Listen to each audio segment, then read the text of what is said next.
নবম শ্রেণীতে প্রথম প্রেম করেন অপরাজিতা, তবে তাকে বিয়ে করতে পারেননি তিনি। কেন জানেন? তখন তিনি নবম শ্রেণী, তখন তিনি ক্লাস 9-এ পড়ার সময়টাও জীবনে বেনি মাধবদের আগমন ঘটে।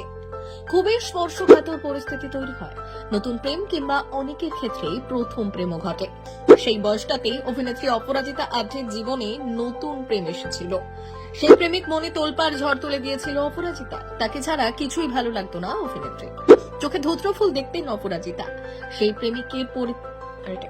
প্রেমিকের পরবর্তীকালে কি হলো? কেন তাকে বিয়ে করলেন না অভিনেত্রী? জানেন, অপরাজিতা যে বাড়িতে থাকতেন হাওড়ার সেই পাড়ায় ছিল এক রক্ষাকালীর মন্দির। প্রেমিকের পরিচয় জানতে পেরে অভিনেত্রীর মা তাকে হিড়হিড় করে টেনে নিয়ে গিয়েছিলেন সেই মন্দিরে।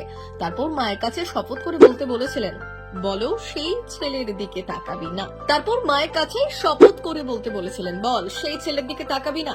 একদিকে মায়ের চোখ রাঙানি, অন্যদিকে মনের অনিচ্ছা। জানেন কি করেছিলেন অপরাজিতা? রক্ষাকালীর দিকে তাকিয়ে অপরাজিতা বলেছিলেন, মা যা বলছে বলুক, আমি কিন্তু এই ছেলেকে কখনো ভুলতে পারবো না।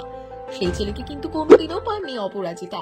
ক্লাস 9-এর পর সেই প্রেম ইতি হয়। অপরাজিতার সঙ্গে বিয়ে হয় অতনু হাজরার।